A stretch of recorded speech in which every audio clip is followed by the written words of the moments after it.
आज के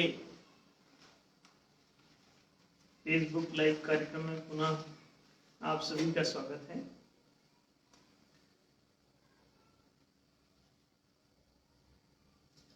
न्याय धर्म सभा अपने न्याय स्थापना अभियान में निरंतर गतिशील है और एक सजग प्रहरी की भांति बड़ी तरकीबता पूर्वक अपने कार्यक्रमों को आगे बढ़ा रही थी। आप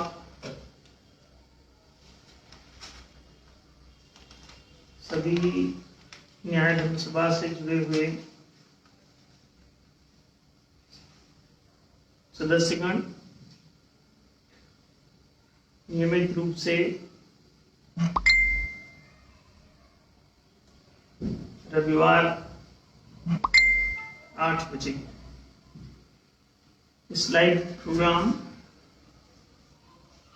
के सहभागी हो सकते हैं और दूसरों को सहभागी बना सकते हैं इस कार्यक्रम को शेयर करके।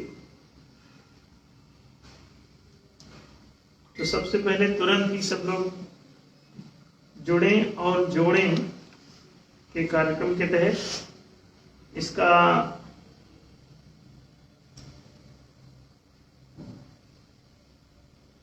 शेयरिंग प्रारंभ कर दिया करें। ज्यादा से ज्यादा लोगों तक प्रत्येक रविवार को पहुंचाने का प्रयत्न सभी लोग किया करें। अधिक से अधिक स्थानों पर इसे पोस्ट करें, ग्रुप्स में डालें, व्हाट्सएप के माध्यम से भी इसका प्रचार करते रह सकते हैं और फेसबुक पर भी शेयर करते रह सकते हैं। यदि संभव हो तो इसे अन्य जैसे टेलीग्राम है, ट्विटर है, बहुत सी चीजें ऐसी हैं जिसका आप प्रयोग कर सकते हैं। ये जहां कहीं भी यथासंभव डाला जा सकता है, इसका लिंक वहां इसे पहुंचाते रहें और अधिक से अधिक नए मित्रों को प्रत्यक्षतः भी इससे जोड़ते रहें, क्योंकि न्याय सभी की प्यास है। न्याय के बिना आपकी मानवता जीवित नहीं रह सकती। मानवता को बनाए रखने के लिए आवश्यक है कि हम लोग न्यायप्रिय बने। न्यायप्रिय का अभिप्राय सिर्फ इतना है कि हम लोग जैसा अपने लिए चाहते हैं वैसा ही अपने पड़ोसी के लिए चाहें। स्व और पर के बीच में जो संतुलन की प्रवृत्ति है उसे न्याय कहते हैं। स्व और पर ये दो पक्ष हैं। इन दोनों पक्षों के बीच में जब तक संतुलन स्थापित नहीं हो जाता तब तक न्याय नहीं कहा जा सकता। और ये संतुलन जो है हिताधिकारों का होता है। आत्मनः प्रतिकूलानि परेषां न समाचरेत्, श्रूयताम धर्म सर्वस्वम श्रुत्वा चाप्योद्धार्यताम, आत्मनः प्रतिकूलानि परेषां न समाचरेत्। जैसा तुम स्वयं के लिए अपने लिए चाहते हो ऐसा ही दूसरों के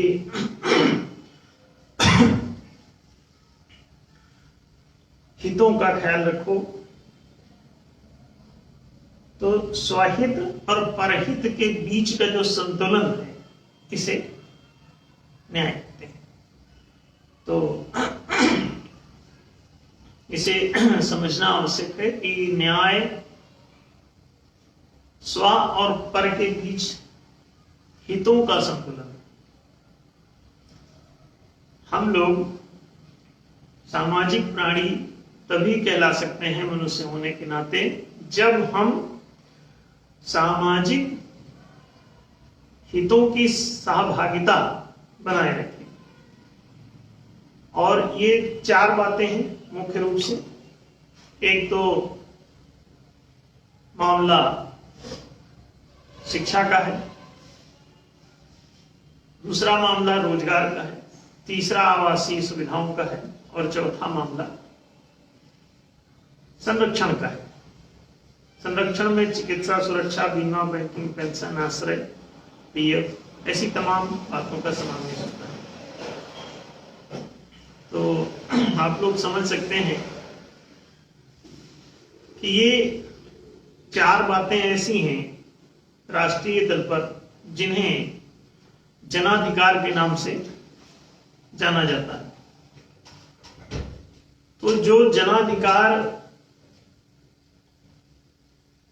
शिक्षा, रोजगार, सुविधा, संरक्षण की प्राप्ति का सभी के लिए प्रशस्त है, किसी भी सरकार का ये पावन कर्तव्य है, न्याय संगत ये उनकी ड्यूटी है, उत्तरदायित्व है, रिस्पॉन्सिबिलिटी है, जिम्मेदारी है कि वे जनता को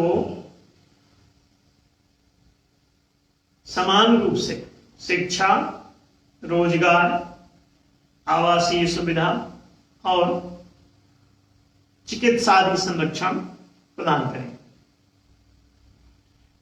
ये चारों चीजें यदि उनको प्राप्त हो जाती हैं तो सरकार अपना उत्तरदायित्व पूर्ण कर चुकी है।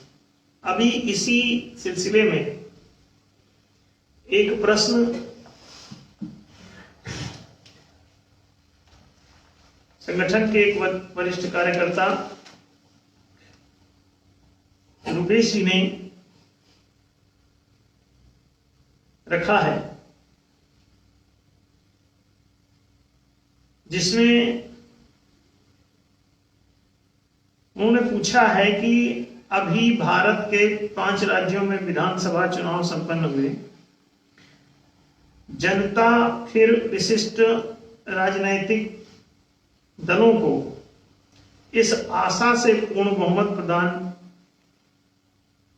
कर चुकी है कि निर्वाचित सरकार जनता के हित के लिए कार्य करेगी। क्या नई निर्वाचित सरकारें जनता के साथ न्याय करते हुए उनके जनाधिकार प्रदान करेंगी?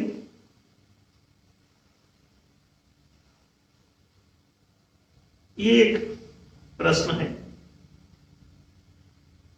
अभी जिन जनाधिकारों की हमने बात करी उनमें शिक्षा, रोजगार, आवासीय सुविधाएं और चिकित्सा आदि संरक्षण सेवाएं,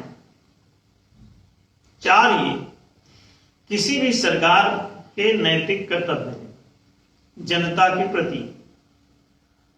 और जनता की दृष्टि से देखें तो चार ये जनाधिकार हैं किसी भी राष्ट्र के नागरिक के लिए। तो जो जनता का अधिकार है वही सरकार का कर्तव्य है। दूसरी तरफ से वास्तव में कोई भी चीज जो एक के लिए अधिकार होती है वो दूसरे के लिए कर्तव्य होती है।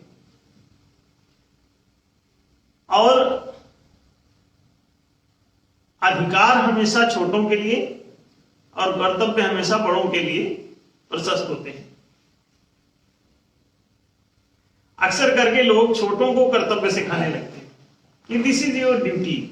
नहीं, छोटों के कर्तव्य अगर कोई है भी तो उसके लिए जिम्मेदार कोई उनका वरिष्ठ व्यक्ति होता है, वो उनसे वैसा संपन्न करवा ले।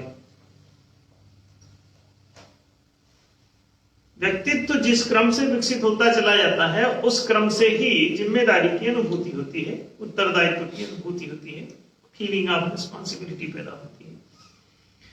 बिना विकास के किसी के भीतर कोई भी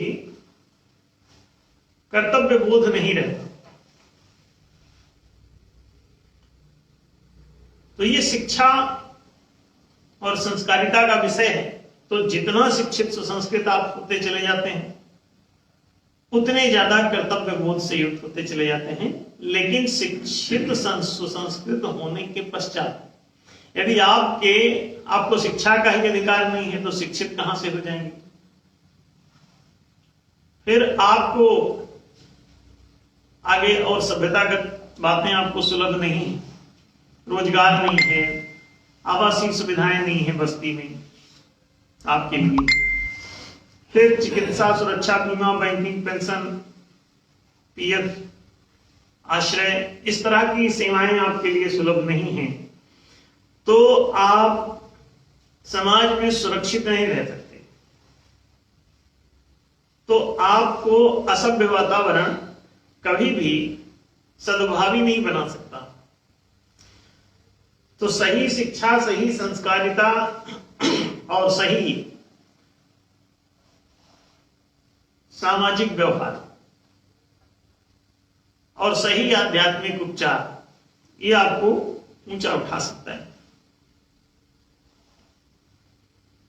तो ये जैसे जैसे आप ऊंचे उठेंगे वैसे वैसे आपका उत्तरदायित्व आपको समझ में आएगा, बोध होगा, स्वीकार भी होगा।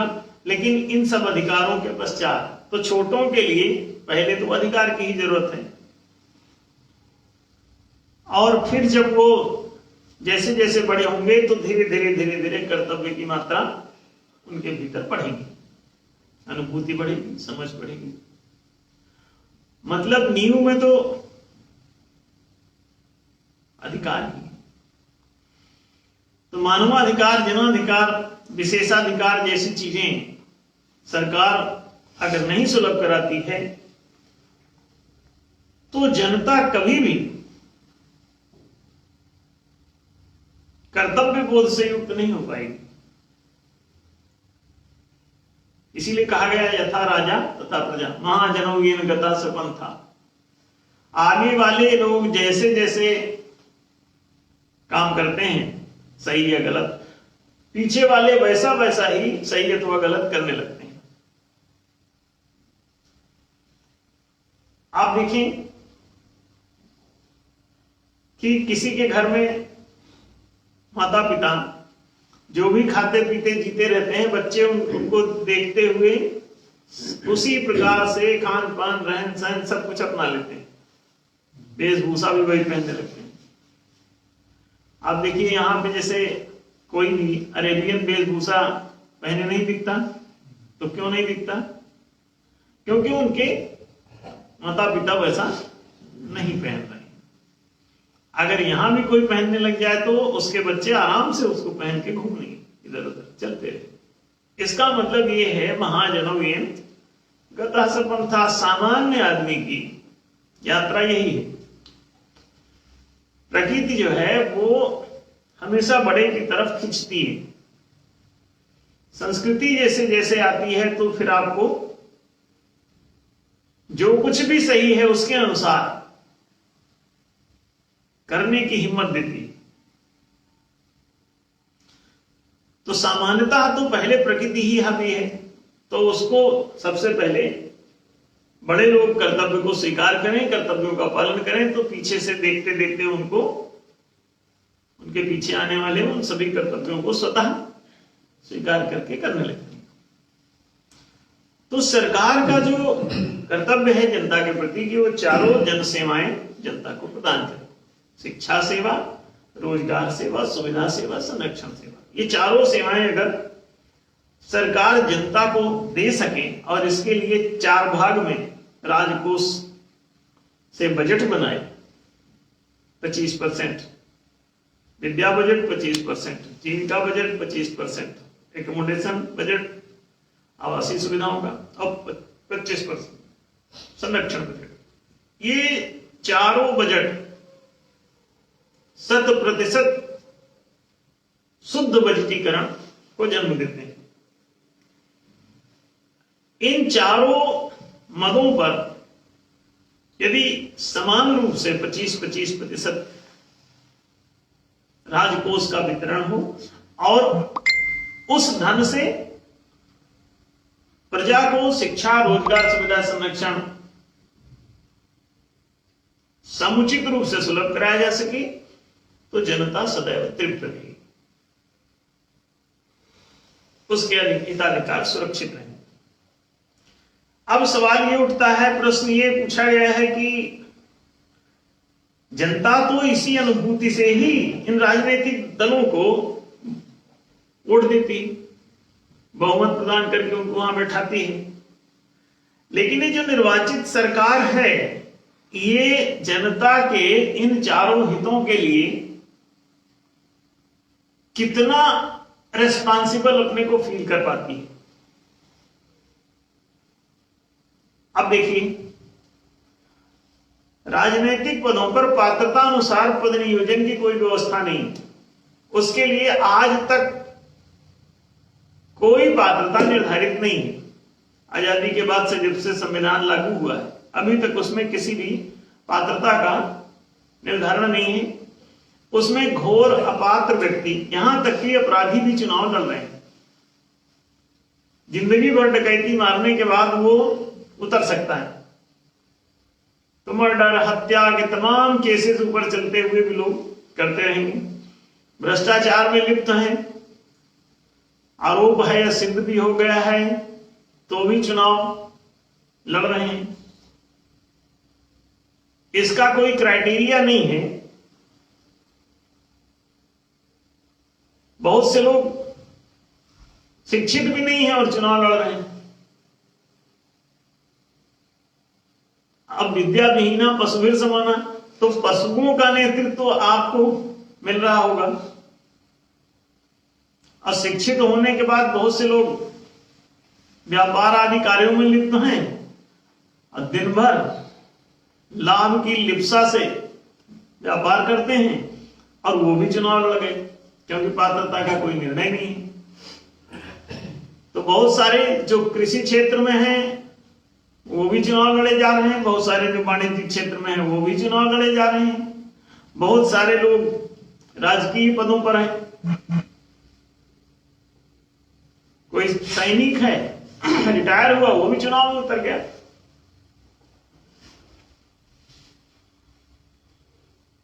संविधान में यह वर्णन ही नहीं है कि कौन व्यक्ति चुनाव लड़ेगा। उसमें सिर्फ दो बातें लिखी हुई हैं, वो दिवालिया अथवा पागल ना हो, साथ में शायद 25 वर्ष से ऊपर हो। तो आयु से पात्रता का क्या संबंध है? आयु तो किसी सांप की भी 25 साल से ऊपर हो सकती है, तो क्या वो भी चुनाव लड़ेगा? किसी गधे घोड़े की भी ज्यादा हो सकती है, 25 क्रॉस कर गया हो कोई। कछुए की भी हो सकती है, तो कछुआ भी चुनाव लड़ सकता है। लड़की क्या करेगा? जीत गया तो एक धरती पकड़ हुआ करते थे, खूब चुनाव लड़ते थे, सारी जिंदगी चुनाव लड़े। अब जीतना तो था नहीं, 2-2 रुपए चंदा काटते फिरते थे और रसीद लिए ही रहते थे यहां वहां, और बस अपना चुनाव लड़ जाते थे। धरती पकड़ के नाम से प्रसिद्ध थे। एक बार कहते हैं राष्ट्रपति के चुनाव लड़ गए, वो कोई भी चुनाव हो उसमें खड़े हो जाते, तो उसमें भी खड़े हो गए। तो सुना गया है कि और जो लोग चुनाव में खड़े थे उनका किसी किसी कारण बस नामांकन रद्द हो गया, तो वो अकेले ही बचे। जब अकेले ही बचे तो निर्विरोध ही जीत गया, मतदान की आवश्यकता ही नहीं।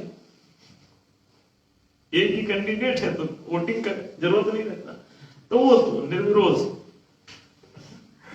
जीत गए। तो कहते हैं कि उनसे रिक्वेस्ट करके उनको मना करना पड़ा कि आप उस पर मत जाइए, आपसे विनम्र निवेदन है कि कृपया आप उस पद को छोड़ दें। तो वो भी मुस्कुराते हुए बोले, हाँ आप लोग ठीक कहते हैं, नहीं तो वो राष्ट्रपति बन जाते।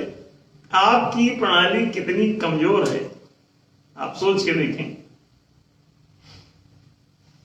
राष्ट्रपति जैसा गरिमापूर्ण पद कोई पहुंच सकता है, प्रधानमंत्री जैसा गरिमापूर्ण पद कोई भी पहुंच सकता है। पात्रता उसमें कोई है नहीं है, कहो बोलना भी ना आता हो और वो वहां पहुंच गया। अभी वाणिज्य कर्म भी उसका ठीक नहीं है। बहुत से लोग हैं जिनका कृषि कर्म करने योग्य भी नहीं है, वो भी कहो चुनाव लड़ जाए, क्यों? कोई पात्रता का कोई पैरामीटर है नहीं, बस पागल या दिवालिया ना हो। तो दिवालिया वैसे भी कौन हुआ जा रहा है? जाहिर है कि इसलिए इस तरह की बात बनाई है कि जिसके सिर पर सींग ना हो चुनाव लड़ जाए। तो सींग अब काहे उगेगी? तो ये तो कोई पात्रता निर्णय का कोई मतलब ही नहीं था इसका निर्धारण का। पागल ना हो तो पागल वैसे भी चुनाव लड़ने क्यों जाएगा? ये इसमें लिखने की क्या जरूरत थी? हाँ, अब बताइए। और सच ये है कि जितने लोग नशे का सेवन करते हैं वो विक्षिप्त ही होते हैं। क्यों? आपके भीतर जब कोई भी वृत्ति उठे और आप उससे आच्छादित हो जाएं, उद्विग्न हो जाएं, परेशान रहें, तो उस परेशानी को टालने के लिए आप ऐसे कठिन नशे का सेवन करते हैं। तो निश्चित रूप से कोई विक्षेप, कोई वृत्ति, कोई उद्विग्नता आपके भीतर है और वो आपको परेशान करने लग गई तो आप टेंस हो जाते हैं। तो उस मानसिक टेंशन को कम करने के लिए, अपने गम को दूर करने के लिए लोग नशे की तरफ भागते हैं, क्योंकि टेंशन में नींद भी नहीं आती ठीक से। तो इसलिए लोग नशे की तरफ जाते हैं। तो अब आप इसे देखें, इसका मतलब, और अभी का सीन क्या है कि राजनीति में जितने हैं अधिकांश नशेड़ी हैं। अभी भी देखो पंजाब में कोई मुख्यमंत्री बने, उनका रिकॉर्ड नहीं है, उसके बाद डिक्लेयर करते ही गिरे जा रहे थे। सारा पंजाब ही उड़ता पंजाब पिक्चर बना दिया है। तो आप समझ सकते हैं क्या स्थिति है। लेकिन नेतृत्व तो सब कर रहे हैं। तो अगर इनकी जांच हो मेडिकल मनोरोग की, तो जितने लोग भी लड़ रहे हैं ये सब किसी न किसी मात्रा में मनोरोगी हैं।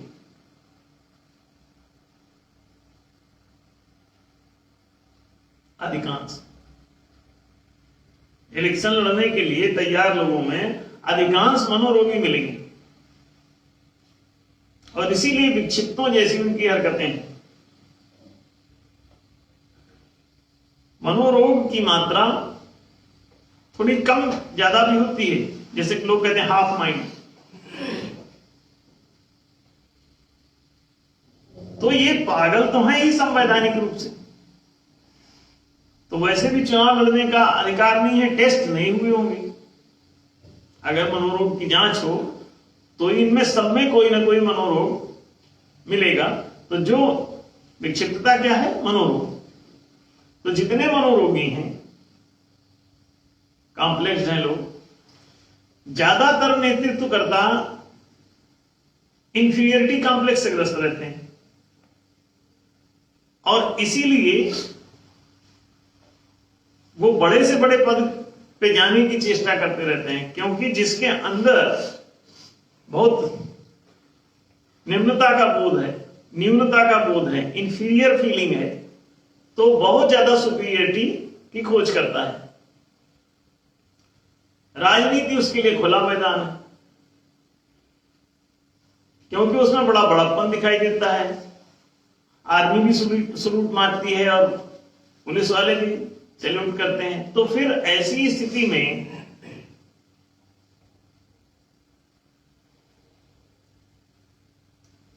जाना तो चाहेगा वैसा आदमी। तो जब ऐसे लोग गए हैं तो वो जनहित के लिए गए नहीं, वहां तो संवैधानिक रोक है कि पागल या दिवालिया ना हो। और इनमें अधिकांश दिवालिया भी हैं। कैसे? ऑन रिकॉर्ड भले ना हो,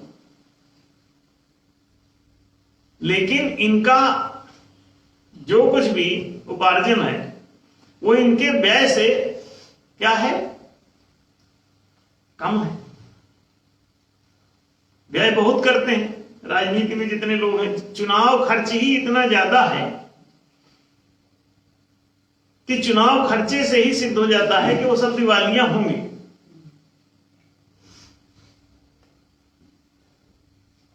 तो पागल तो हैं ही, साथ में दिवालिया भी है। तो संविधान बनाने वालों ने शायद सही सोचा होगा, लेकिन जांच नहीं रखवाई थी कि जांच आ जाएगा। अगर जांच हो जाए तो जितने भी लोग नेतृत्व के क्षेत्र में भी जा रहे हैं एनडीएस को छोड़ के, वो सब टेस्ट का सवाल है, मनोवैज्ञानिक टेस्ट होना चाहिए। उनमें अधिकांश लोग पागल, और देखें वास्तव में अगर आर्थिक न्याय की दृष्टि से कर्मफल के सिद्धांत के आधार पर आप अगर इसको कर्मफल के भारतीय सिद्धांत के, जैसा जिसका कर्म है वैसा ही फल हुए, ये आर्थिक न्याय का सिद्धांत है कि जितना कर्म उतना फल। इनकी जिंदगी भर का कर्म देख लीजिए और व्यय देख लीजिए, तो सब दिवालिया हैं। अब ये कहां से फर्जी इधर उधर करके और काम चला लेते होंगे दिवालिया होने के बाद भी, वो एक अलग विषय है। तो इससे यह भी सिद्ध होता है कि क्रिमिनल भी हो सकते हैं, क्योंकि अन्यायपूर्वक किया गया उपार्जन भी अपराध है। तो ये पागल भी हैं, दिवालिया भी हैं और क्रिमिनल भी हैं।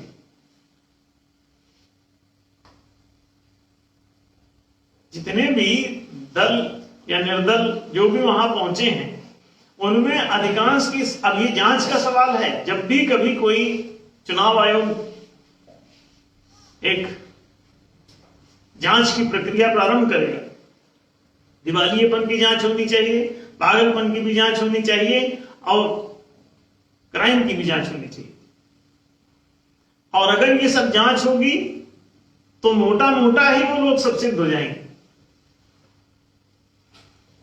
तो जब वहां पर बाकी पात्रता तो छोड़िए, पद के अनुसार कि वहां नेतृत्व के लिए नेत्रवान होना चाहिए, निष्पक्ष, जिसका नेत्र काम करता हो वही नेतृत्व के लिए जाए।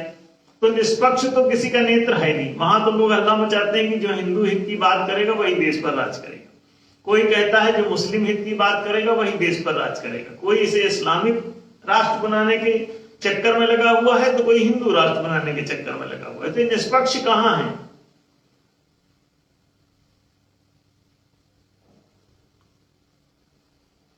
भाजपा कांग्रेस को बेदखल कर देना चाहती है, कांग्रेस भाजपा को बेदखल कर देना चाहती है। तो ये निष्पक्ष कहां है? किसी भी नेता की निष्पक्षता सिद्ध ही नहीं हो पा रही है एनडीएस को छोड़ के। न्याय धर्म सभा ही निष्पक्ष न्याय की बात करती है, इसीलिए ना ये कांग्रेस का विरोध करती है ना भाजपा का। ये कहती है कि सभी दलों न्याय करो, न्यायपूर्वक कार्य करो, जनता के चारों जनाधिकार दे दो, जनता को विद्या प्राप्ति का अधिकार दो, जनता को रोजगार प्राप्ति का अधिकार दो, जनता को आवासीय सुविधा प्राप्ति का अधिकार दो और जनता को संरक्षण प्राप्ति का अधिकार दो। ये चारों जनाधिकार राजकोष द्वारा प्रदान करो सेवाएं तत्संबंधी। राजकोष को 4 समान भाग में बांटो, इसके लिए तभी जनाधिकार मिल पाएगा। जनहित की रक्षा के लिए और जनता के ये 4 ही हित हैं, शिक्षा, रोजगार, सुविधा, संरक्षण। ये चारों हिताधिकार जब तक आप उनको नहीं दे देंगे तब तक आप निष्पक्ष न्यायकारी नहीं हैं। आप चाहे जिस दल के हों, चाहे जिस देश के हों, चाहे जिस समाज के हों, चाहे जिस राष्ट्र के हों, चाहे जिस संप्रदाय के हों, आप निष्पक्ष न्यायकारी तो नेतृत्व नहीं कर रहे हैं। न्याय धर्म सभा ये पहले ही नंबर पर सबसे पहले तो आपको चारों विशेषाधिकार देती है लोकतांत्रिक। विशेषाधिकार कौन कौन से हैं? 4 लोकतांत्रिक विशेषाधिकार हैं। शासन संबंधी सभी बातों को जानने का अधिकार,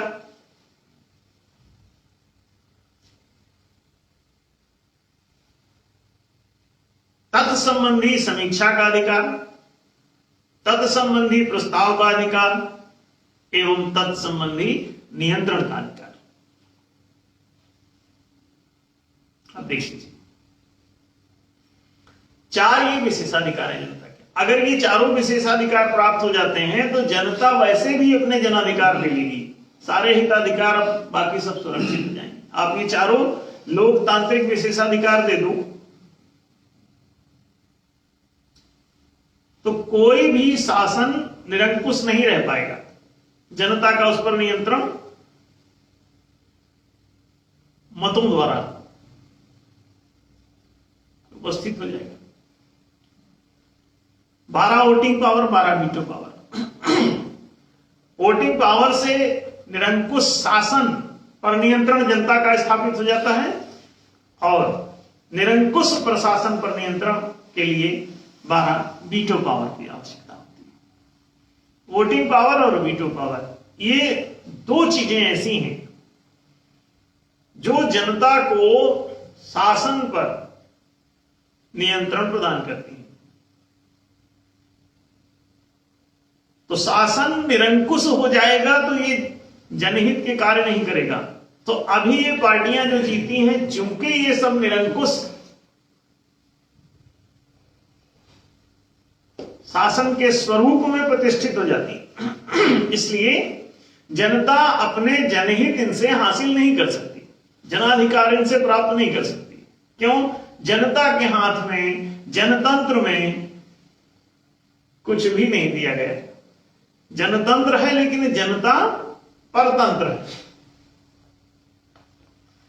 तो जनता को स्वशासन प्रणाली चाहिए, जनता स्वयं शासन कर सके।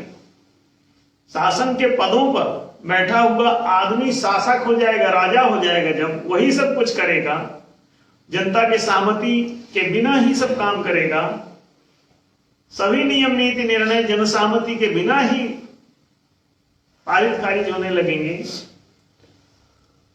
नेता, मंत्री और जज जब जनसहमति के बिना ही नियुक्त और पदच्युत अपनी मर्जी से होने लगेंगे, जनता उनको ना नियुक्त कर पाएगी ना हटा पाएगी, तो ऐसी स्थिति में जन नियंत्रण कुछ भी नहीं रहेगा शासन पर। और जन नियंत्रण जब नहीं है तो जनता अपने जनाधिकारों को कैसे अर्जित करेगी? ये तो एक सामान्य बात है।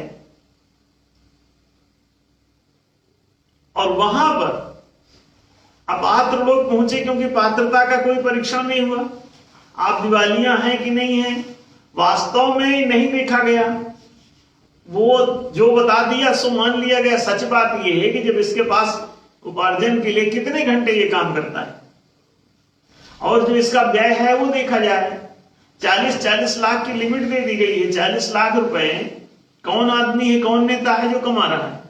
इसके पास पैसा कहां से आता है?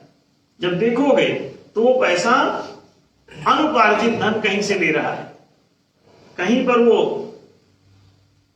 श्रमिकों का शोषण कर रहा होगा, ब्याज के रूप में, किराए के रूप में, लाभ के रूप में वो अपने पास अर्जित कर रहा होगा। चार आदमियों को काम पे लगाया, एक आदमी के बराबर वेतन दिया, चारों को 25-25% में निपटा दिया।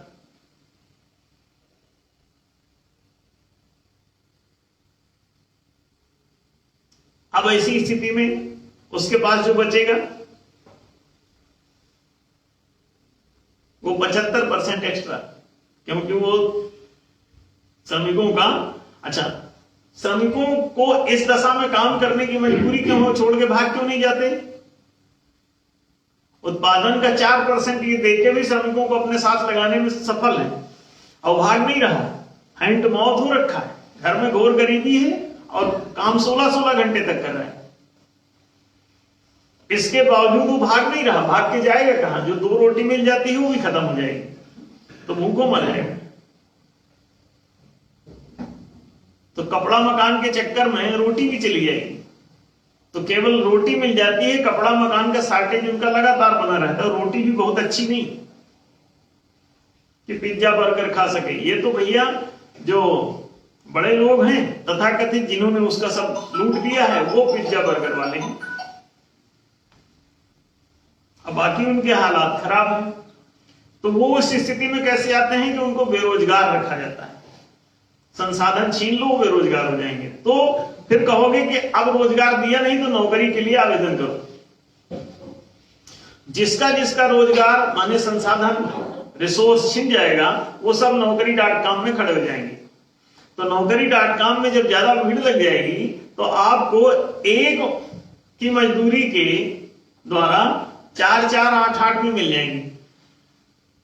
मरता क्या न करता, भूखों मर जाएगा तो अपने आप आएगा। तो वो सब तिकड़म वो लोग जानते हैं।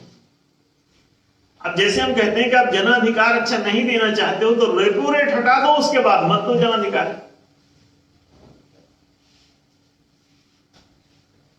जनता का खाता सीधे आरबीआई में खोल दो और रेपो रेट अलग कर दो।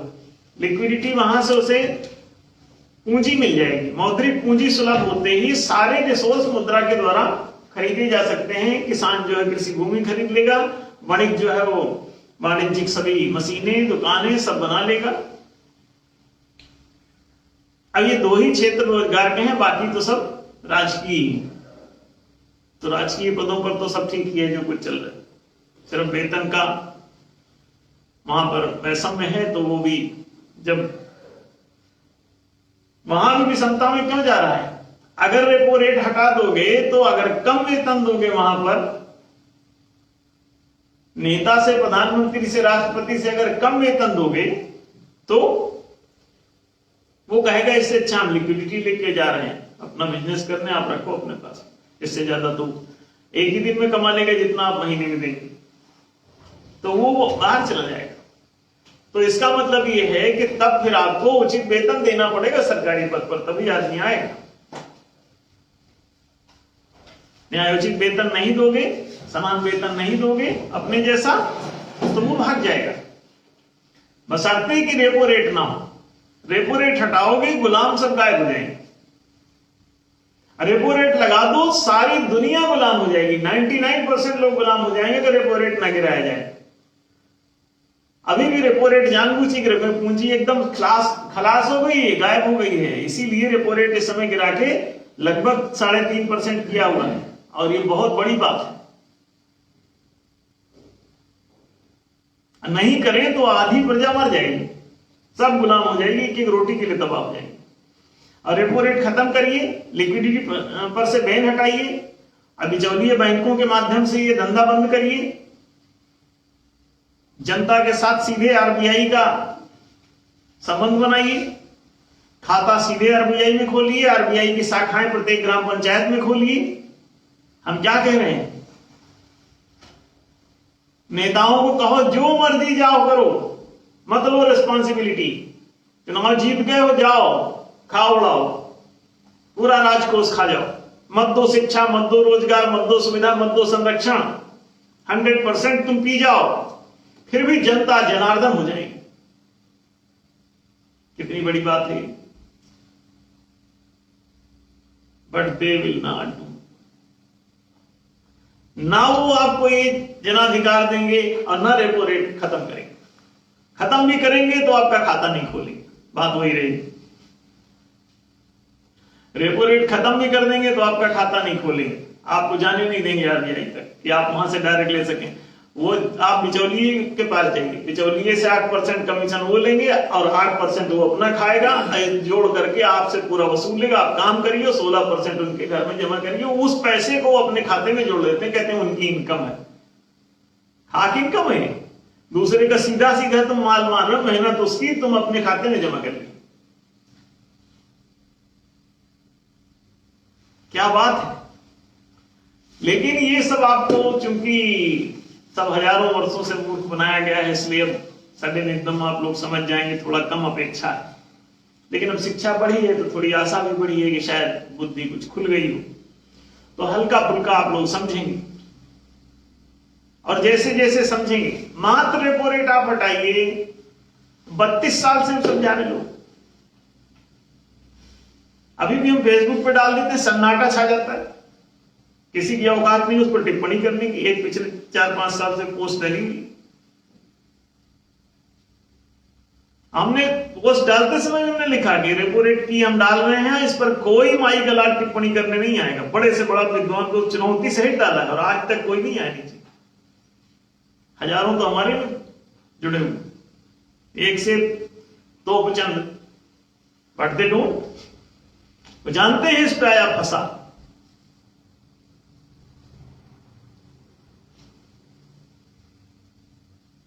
तो ऊपर का नेतृत्व वर्ग अपने चाटुकारों समेत अन्याय पर आमादा है, शोषण पर आमादा है, खुलेआम। और वो खुलेआम कर रहा है, और आपको तो चूंकि आंखें ही अंधी हैं, जीसस कहता था कि तुम आंख होते हुए भी अंधे हो, कान होते हुए बहरे हो, तो तुम समझे कि पता नहीं किसको कह रहे हैं। बाइबल कहती है तुम आंख होते हुए भी अंधे हो, कान होते हुए भी बहरे हो, मुंह होते हुए भी तुम गूंगे हो, क्योंकि जब तुमको दिखता ही नहीं,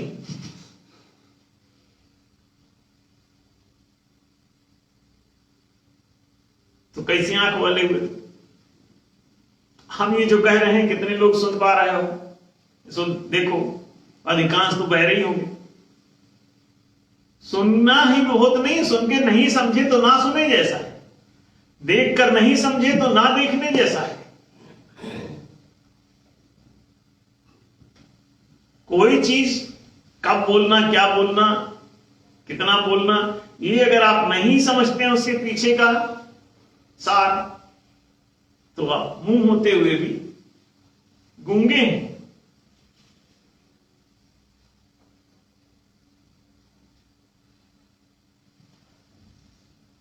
कर्म करते हुए भी आप अकर्मण्य सिद्ध हो जाएंगे यदि आप नहीं समझते हैं कर्म फल का सिद्धांत। क्योंकि कर्म करेंगे फल उड़ जाएगा और आपको पता ही नहीं चलेगा। यही आपके साथ हुआ है। अधिकांश नागरिक रातों दिन काम में जुटा हुआ है और गरीबी भी उसी के मत्थे, तो फल कहां गया भाई? जो कर्म नहीं कर रहा है वो समृद्ध है, जो कर्म कर रहा है वो दरिद्र है। इससे क्या सिद्ध हुआ कि कुछ तो घपला है। ये घपले जो है सब रेपो रेट के जरिए होते हैं, और रेपो रेट हटाएंगे अगर ये, तो झट से ये जमींदारी प्रथा वापस आ जाएगी, सारी जमीनें हड़प लेंगे वो, किसी किसान के पास जमीन नहीं बचेगी। और इसीलिए अभी जमीनों को भी हड़पने का साथ साथ षड्यंत्र आया था, 3 विधेयक बना के लागू किए। वो तो किसान जल्दी चेत गए और वो एग्रीमेंट से छुटकारा हुआ, नहीं तो फंस गए। सरकार मानने वाली नहीं, क्योंकि सरकार में सरकार नहीं, वो तो अप्रत्यक्ष रहते हैं। वो जो चंदा देते हैं चुनाव लड़ने का, एक हजारों करोड़ रुपए खर्चा ये करके वहां पहुंच रहे हैं। या आप जो दारू पी लेते हो उनसे जो 500-500 का नोट लेके और बढ़िया कहते हो वोट देंगे, नोट दो वोट लो, ये जो नाटक खेल रहे हो ये तुम समझते ही नहीं हो कि तुम्हारी किस्मत वो लूट रहे हैं उस नोट के आड़ में। तुम जानते ही नहीं हो कि तुम्हारा क्या हश्र कर रहे हैं वो। उनको बहुमत से जितवा के जो भेजे हो,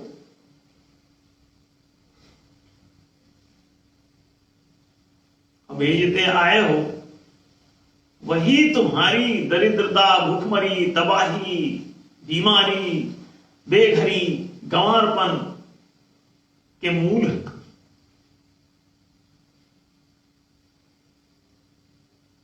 अधिकांश मनुष्य की ऐसी दशा होती है कि वो अपने मित्र को अपना शत्रु और अपने शत्रु को अपना मित्र समझता है।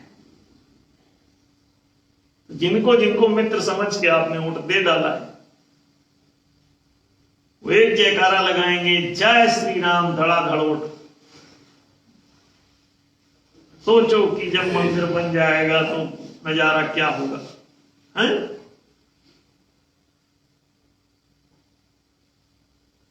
बड़े मजे से आपको मुर्गा बनाया जाता है, वो इस्लाम लेके आ जाता है और नजारा आपको दिखाता है, वो हिंदुत्व लेके आ जाता है, आपको नजारा दिखाता है, कोई धर्मनिरपेक्ष बन के आ जाता है, वो नजारा दिखाता है, कोई गरीब बन के आ जाता है, हवाई चप्पल पहन के आ जाता है और वो अपना आपको नजारा दिखाता है। पात्रता ले आओ, नौटंकी नहीं। पात्रता अनुसार पदोन्नति की व्यवस्था अपनाओ, इसे न्याय कहते हैं। अनपढ़ आदमी को अध्यापक बना लोगे तो आपके सारे बच्चे, स्टूडेंट जितने, सब अनपढ़ रह जाएंगे। तो जो जनता को जनाधिकार नहीं दे रहा, वो समझ लो क्या चुन लियो। तो खूब इसी तरह चुनो और खूब तकलीफ उठाओ, जनाधिकार की आशा मत करो। अभी न्याय प्रतिष्ठित हुए बिना कहीं भी जनता को जनाधिकार नहीं मिलेगा। वे लोग ना रेपो रेट हटाएंगे, ना जमींदारी प्रथा हटाएंगे। अगर रेपो रेट हटा देंगे तो मुद्रा से वो जमीन पे आ जाएंगे। धरती, मुद्रा, कोष, विधान, इन चारों की स्वतंत्रता में ही आपकी स्वतंत्रता है। अंग्रेजों के भारत से खदेड़ देने से, मुगलों को खदेड़ देने से, सिखों को खदेड़ देने से, जैनों को खदेड़ देने से, बौद्धों को खदेड़ देने से, शकों को खदेड़ देने से, हुणों को खदेड़ देने से, तातारियों को खदेड़ देने से, फारसियों को खदेड़ देने से कोई फर्क नहीं पड़ेगा, क्योंकि गुलाम सबल वर्ग बनाता है, देशी और विदेशी नहीं। जो आप पर सबल है, अगर न्याय नहीं है तो सबल अपने अबल को, हर बड़ी मछली अपनी छोटी मछली को, हर लाठी बांध सबके खूंटे की भैंस को खोल लेगा। सुना नहीं है कि रामचंद्र कह गए सिया से, ऐसा कलयुग आएगा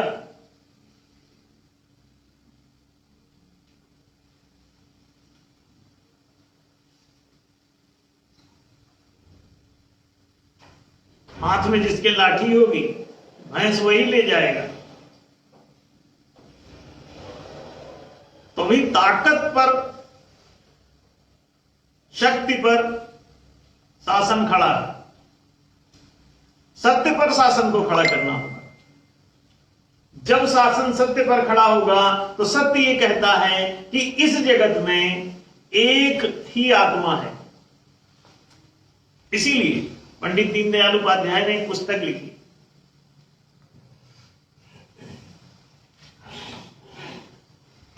एकात्म मानवता का सिद्धांत।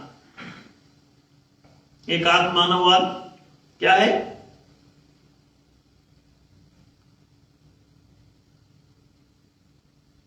कि सभी, पूरी मानवता एकात्म है, एक ही मूल तत्व से सब बने हैं। तो सब में, जैसे कि एक ही सोने से, अगर सब एक ही स्वर्ण की धातु से अगर सभी आभूषण बने हों तो उनमें मूल तत्व क्या है? मूलतः वो क्या है? सारे आभूषण बनने के बाद आप उनको अंगूठी, चेन, कंगन, ऐसे तमाम नामों से जानते हो। उनके नाम, रूप, गुण भिन्न भिन्न दिखाई देते हैं, लेकिन वास्तव में वे सब एक ही रहते हैं। क्या? कि सब स्वर्ण है। इसी तरह आप सब उन्हीं पंच तत्वों से ही आपका शरीर सभी का बना है। आकाश, वायु, अग्नि, जल, पृथ्वी, इन पंच तत्वों से आपका शरीर बना है। और वो पंच तत्व क्या है? आकाशात वायु, वायुर अग्नि, अग्नि जला, जलात पृथ्वी। ये आकाश से वायु, वायु से अग्नि, अग्नि से जल, जल से पृथ्वी का निर्माण ऐसे होता चला जाता है। जैसे दूध ही दही हो जाता है, दही पनीर हो जाता है, तो रहता तो सब वही है ना। पानी ही बर्फ हो जाता है। अगर पानी बर्फ हो जाए तो बर्फ पानी ही तो रहेगा, तो मूलतः तो वही एक ही तत्व रहेगा ना। तो इसलिए आत्मवत सर्वभूतेषु यह पश्यति स पंडिता। ज्ञानी कौन है? विद्वान कौन है? वास्तव में पंडित कौन है? जो इस एकात्मता को जानता है उपनिषद कहता है तत्र को मोह कह शोकः एकत्वम अनुपश्यत। सारे शोक, सारी आसक्तियां आपकी इस एकात्मता को जानते ही समाप्त हो जाती है। फिर आपको कोई दुख शोक नहीं रह जाता। तत्र को मोह कह शोकः एकत्वम अनुपश्यत। इस एकत्व को जानकर, इस एकात्मता को अनुभव करके आप सभी प्रकार के दुखों, तकलीफों, संकटों, दोषों, दुर्गुणों से मुक्त हो जाते हैं। इसीलिए ऋते ज्ञानान्न मुक्ति, ये है सत दर्शन, ये है भारतीय दर्शन। सत्य को जाने बिना मुक्ति संभव नहीं, ज्ञान के बिना मोक्ष संभव नहीं है। ज्ञान मोक्ष प्रद वेद बखाना। अब सभी जगह आप देखें वर्णन है। तो जब आत्मवत सर्वभूतेषु यह पश्चित से पंडिता, ऐसा कोई विद्वान जो समदर्शी हो गया हो, पंडिता समदर्शिना, ऐसा व्यक्ति ही निष्पक्ष न्यायकारी होता है। तो ऐसे नेत्र, ज्ञान नेत्र जिनके खुले हुए हैं, जिनका एकात्म बोध प्रबल है, वो दूसरों के हितों को कभी नष्ट नहीं करते। एक को शिक्षा देंगे तो दूसरे को भी देंगे, एक को रोजगार देंगे तो दूसरे को भी देंगे, एक को आवासीय सुविधा देंगे तो दूसरे को भी देंगे, एक को संरक्षण देंगे, चिकित्सा आदि, सुरक्षा, बीमा, बैंकिंग सेवा, तो दूसरे को भी देंगे। अभी तो ये है कि एक किसी विजय माल्या को हजारों करोड़ रुपए का लोन दे दिया जाता है और 5-5 हजार रुपए लोगों को रिक्शा खरीदने के लिए, ठेलिया खरीदने के लिए नहीं मिलता कि सब्जी वाला ठेलिया ही खरीद के उस पर रख के बेचे तो शायद दुकान ज्यादा चलेगी। वो धूल फांक रहा है सड़क किनारे बैठ के, वहां मिट्टी में रख के बेच रहा है। ना दुकान है, ना ठेलिया है, ना उसको कोई सुविधा नहीं दी जाती। मुश्किल से 1-2 लाख रुपए में दुकान बन सकती है, but there is no to provide it, there is no government, there is no father, there is no brother. बस ये ब्रदर फादर सब एक दूसरे को बोलते हैं, बट है कोई नहीं। ये नकली माता पिता है, कभी नहीं देंगे। राष्ट्रपति, राष्ट्रपिता सब बने बैठे रहेंगे, घोषित, कोई राष्ट्रपति घोषित है, कोई राष्ट्रपिता घोषित, और लोग कंडे बन रहे, हजारों करोड़ एक को दे रहे हैं, दूसरे को नहीं दे रहे। ये तो ऐसा हो गया जैसे एक बाप, 4 बच्चे उसके, उसमें से एक को उसने बढ़िया कपड़ा, खाना, जमीन, रहने का घर सब उसको दे दिया। अब बाकी 3 से बोले तुम कंडा बनो, चलो चलो धूप में बैठो वहां। तो क्या होगा? वो 3 बच्चे बिलबिलाते रहे क्या? अब या तो फिर गुस्सा करें तो कहते हैं देखो वो ये आतंकवादी है। अगर वो बोले कि हमारे हिताधिकार कहां है, शिक्षा हमको क्यों नहीं दे रहे, हमारा रोजगार किधर है, हमारा आवासीय व्यवस्था किधर है, तो वो एक को दिए हो तो उसको क्यों नहीं दे रहे हो, वो जायज बात कर रहा है। अरे भाई ना हो तो किसी के लिए ना हो, और हो तो सभी के लिए हो, यही तो बाप का धर्म है। वो तो सभी बच्चों को दिया जाए, नहीं है तो चलो किसी को मत दो। एक ही है तो उसको 4 भाग में काट के, अरे एक अमरूद है उसको चाकू लाओ और 4 पीस करो, एक पीस चारों को दे दो। आपने एक को पूरा पकड़ा दिया और 3 से बोले कि तुम चलो कंडा पीनो, सड़क पे लोटो जाके, मट्टी खा जाके, पत्थर चबा लो। तो वो 3 बच्चे क्या कहेंगे, यार ये तो बहुत गजब का काम है। समझ लें, किसको चुने हो पिता, किसको चुन, सब नेता नेतृत्व करता ही आपका मार्गदर्शक है, गुरु है, नायक है, पिता है, नायक है, नेता है, विधाता है। विधाता माने साक्षात ब्रह्मा है, खुदा है, गॉड है, जगत पिता बना बैठा है, राष्ट्र पिता बना बैठा है, और आपको कंडे बिनवा रहे। एक को सब कुछ दे रहा, दूसरे को नहीं दे रहा। एक को शिक्षा दी हो तो दूसरे को नहीं दी। 70 साल हो गए, 1 से 1.5% आदमी मास्टर डिग्री तक पढ़ पा रहा है। फेल करके निकाल देते हैं, पैसा नहीं जमा हुआ तो निकाल दिया, सब बाहर चलो बाहर चलो। कितने लड़के हैं जो MBBS करना चाहते हैं? 20,000 अभी पता चला यूक्रेन में पढ़े थे, MBBS कर रहे थे। तो यहीं खोलो ना, निःशुल्क MBBS कराओ। पैसा क्यों मांगते हो बच्चों से? वो पैसा कहां से लें? उनको सबको पढ़ाओ। इतना बड़ा राजकोष, 40 लाख करोड़ का राजकोष है, तुम विद्यालय नहीं खोल रहे हो। बहुत विचित्र जीवात्मा हो। एक आत्मता का कोई बोध ही नहीं, अब बन गए नेता। तो नेत्रहीनों के नेतृत्व में अंधो अंधा ठेलिया सबरे कूप पड़न। तो सारे के सारे कुएं में गंवार बने बैठे हैं, गरीब बने बैठे हैं, गमगीन बने बैठे हैं और गुलाम बने बैठे हैं। तो ये गंवार, गरीब, गमगीन और गुलाम लोग ये क्या करेंगे भाई? किसी काम के नहीं बचते। उनका साहस टूटा हुआ है। अब तो गरीबों में कोई साहस होता है? कह भी नहीं पाते हैं कि हमारा हिस्सा किधर। कहें तो पता चला जबान अंदर ही पलट जाती है, आवाज ही नहीं निकल रही। मुंह होते हुए भी गूंगे हैं, आंख होते हुए भी अंधे हैं, कान होते हुए बहरे। हम बताएं भी तो कितने सुन पाते हो आप लोग। लेकिन हम जानते हैं ऐसी दुर्दशा है आपकी, इसीलिए हम उन कामों को ही किए दे रहे हैं ताकि तुम सुनो, समझो। ना समझ से फर्क नहीं पड़ेगा। कुछ लोग जो समझदार हैं वो समझ जाएंगे, और कुछ लोग जो सच्चे ईमानदार हैं वो इसे स्वीकार भी कर लेंगे। और बस वही लोग से सब करवा दिया जाए कि उनको ये सारी सेवाएं मिलने लग जाएं, वो खुश हो जाएं और उनका सबका जीवन भी सुंदर हो जाए। तो हम लोग उन्हीं चीजों पे काम कर रहे हैं। न्याय धर्म सभा उन्हीं बातों पर काम कर रही है कि ये लोग चुनाव जीतने के बाद वहां जाके ये चारों जनाधिकार जनता को दे सके। और ये कब देंगे? जब ये मताधिकार जनता के हाथ में, इन्हें चुनने और हटाने का भी। नहीं काम किए जाने के बाद तो पता चला अगले ही हफ्ते उतार लिया। 1 हफ्ता का टाइम भाई करना करो, नहीं तो नीचे आओ, दूसरा भेजें।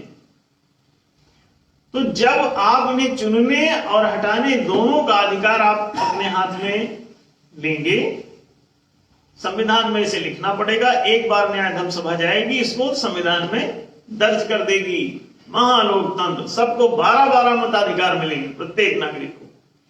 तो नेता चुनना हटाना, मंत्री चुनना हटाना, जज चुनना हटाना, नियम नीति निर्णय को पारित खारिज करना, ये सब दुरुस्त हो जाएगा। वे लोग ऐसा करके देंगे, ऐसी आशा मत करो। इसको धीरे धीरे समझ लो कि आपको गुलाम बनाया जा चुका है बहुत दिनों से। हजारों वर्षों से आपको सबल वर्ग ने आपको कमजोर बना करके और अपना गुलाम बना लिया है। अब उसकी मर्जी है वो आपको शिक्षा दे ना दे, रोजगार दे ना दे, सुविधाएं दे ना दे, संरक्षण दे ना दे, ये उसके ऊपर। न्याय धर्म सभा कह रही कि आपको सब सुलभ कराएगी। एक पार्टी के रूप में इसीलिए हमने उतारा इसको। 32 साल से सामाजिक संस्था के रूप में काम कर रही थी, सभी दलों को दे रही थी कि चारों जनाधिकार दो। नहीं दिया उन लोगों ने, तो हमने इसे पार्टी के रूप में उतारा 32 साल। तो अब ये 30-32 साल बाद ये राजनीति के रूप में अभी पहला चुनाव इसने आजमाया कि होता क्या है। अब धीरे धीरे एनडीए जैसे जैसे आएगी, लोग इसे जैसे जैसे समझदार हो जाएंगे, इसके अलावा किसी को वोट ही नहीं देंगे। न्याय धर्म सभा को वोट देने का मतलब है वोट देने वाला मालिक बनेगा और कभी उसका शोषण नहीं होगा, कभी उसके हितों का नाश नहीं होगा। हमेशा के लिए वो आजाद हो जाएगा। एक बार भी अगर इसे वोट देगा तो हमेशा के लिए आजाद हो जाएगा। तो ये नीचे जनता को ही थोड़ा सा जानकार और जागरूक प्रचार प्रसार की जरूरत है। जैसे जैसे लोग समझ जाएंगे। अब शिक्षा भले ना हो उतनी, लेकिन टेलीविजन और दूसरी चीजों ने बौद्धिक विकास कर दिया है, तो लोग समझदार हो गए हैं। धीरे धीरे वो इनको बातों को स्वीकार करके न्याय धर्म सभा की ओर स्वतः हो जाएंगे। और दूसरी किसी पार्टी को एक वोट भी देना नहीं बनता, ये बात सच है। न्याय धर्म सभा के अतिरिक्त किसी दूसरी पार्टी को एक भी वोट देने का कोई मतलब नहीं है, क्योंकि वो जनता के साथ जस्टिस करने वाले नहीं, न्याय करने वाले नहीं, जनता के हितों को कभी नहीं देंगे, अब तक नहीं दिया है। पिछले हजारों साल से ये राजतंत्र ही चल रहा है, लोकतंत्र आया ही नहीं, क्योंकि उनको जनता को तो अभी 12 मताधिकार मिले नहीं, तो लोकतंत्र कहां है? तो ये सब एक ही इसका हल है, इनका इलाज भी यही है कि न्याय धर्म सभा आगे आकर और इनको इन सब तमाम संकटों से उबारे, जनता को, देश को उबारे, देश को बचाए।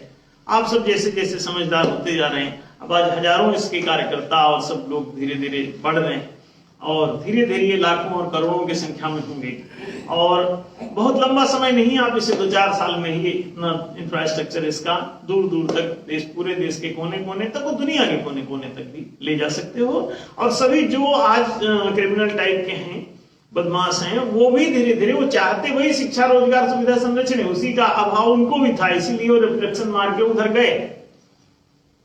तो लूट मची है इन चीजों की, इसीलिए वो लूट के सोच रहे हैं अपना अपना जुगाड़ कर लो। न्याय हो जाएगा तो सबका भाग सुनिश्चित हो जाएगा, तो सब सर्वे भवन्तु सुखिनः, सर्वे सन्तु निरामया, सर्वे भद्राणि पश्यन्तु मा कश्चित् दुःखमाप्नुयात्। ये धीरे धीरे हो जाएगा, सबको मिलने लगेगा, तो कोई भी अपराध नहीं करेगा, ये बात सच है, कोई दूसरा लूटेगा भी नहीं जनता। तो इस समय निकट है, न्याय धर्म सभा इस पे काम कर रही है। आप सभी को इसके लिए एडवांस में बधाई। कभी न कभी न्याय 2-4 साल 10 साल में ही पहुंचेगा वहां तक और पूरे देश में न्याय होगा, धीरे धीरे अन्य देशों में भी फैलेगा। न्यायशील व्यवस्था इस दुनिया को सतयुग में परिवर्तित कर देगी। सभी को बहुत बहुत धन्यवाद। उपस्थित सभी जितने भी लोगों ने इसको पार्टिसिपेट किया, अधिक से अधिक शेयर किया करें ताकि दूर दूर तक पहुंचता रहे कार्यक्रम, सभी लोग जागरूक हो सकें और सुन समझ के आगे बढ़ सकें, एक दूसरे को न्यायप्रिय बनाएं, एक दूसरे को न्याय का ये संदेश देते रहें, दूर दूर तक पहुंचाएं, जन जन तक पहुंचाएं, फिजिकली भी बात करके एक दूसरे को बताया करें, अपने जान पहचान वालों को, रिश्तेदारों को, घरों में भी चर्चा करें, पड़ोसियों को बताएं, प्रस्तावों से, न्याय के प्रस्तावों से सबको अवगत कराते रहें, एनडीएस से अवगत कराते रहें। एनडीएस का जो ऐप है पार्टी का, उसको सबके मोबाइल में डाउनलोड करवाएं, डाउनलोड करा के सभी को उसके माध्यम से मेंबर बनाएं। एक स्थायी वोटर मेंबरशिप भी बन रही है, तो उसका भी लोग मेंबरशिप उसके लें और धीरे धीरे इसके अपने आप ही 50% से ऊपर इसके स्थायी वोटर मेंबर बनाएं और आप समस्या से निवृत्त हो जाएंगे हमेशा के लिए। बहुत बहुत धन्यवाद आप सभी।